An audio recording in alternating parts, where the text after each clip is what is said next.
So now you have your great idea, you've done targeted reading, and you know your audience. But you're probably thinking, how do I start to put all this together? How do I actually start to write my dissertation or paper? And that's where step 4 comes in. Using structures based on your personality means you can write 2 to 3 times faster and give your writing the coherence it needs for that high mark or publication.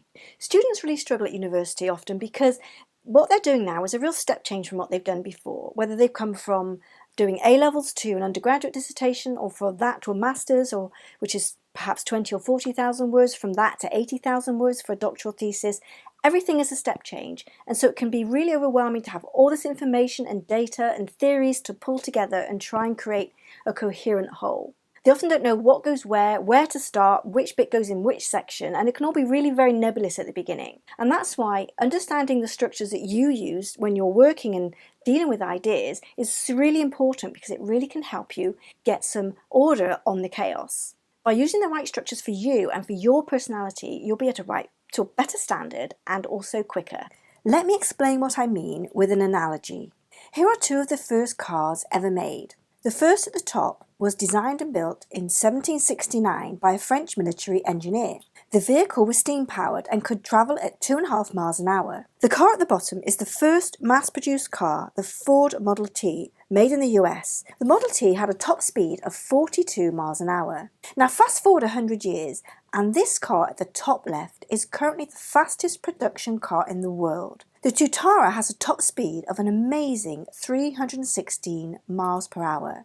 As well as obviously having a very powerful engine, the Tutara differs from early designs in its structure. Notice how it sits close to the ground, and it is curved rather than a box. Notice also the 2 ridges on the bonnet.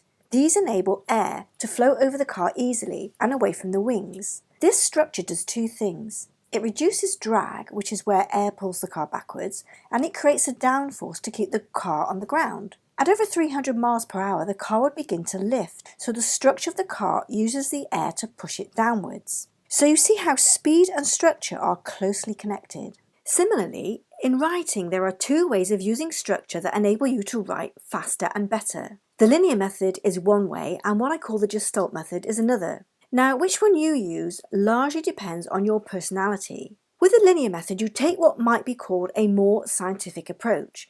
You pick your chapter headings and subheadings first, and then you fill in each section and subsection as you do more reading and thinking. This approach is for those who think logically and like to build their argument step by step, like building a brick wall. It may be even a more extrovert way of writing. The benefit of this way is that you see your argument take shape more quickly. Now the second method is what I call the Gestalt method. Here you approach writing in perhaps a more artistic way. It requires the ability to cope with tension and uncertainty for longer. Now this is how I write, especially when I'm doing grounded theory research. It's more intuitive, so you have a sense of what you mean before you can really explain or articulate it.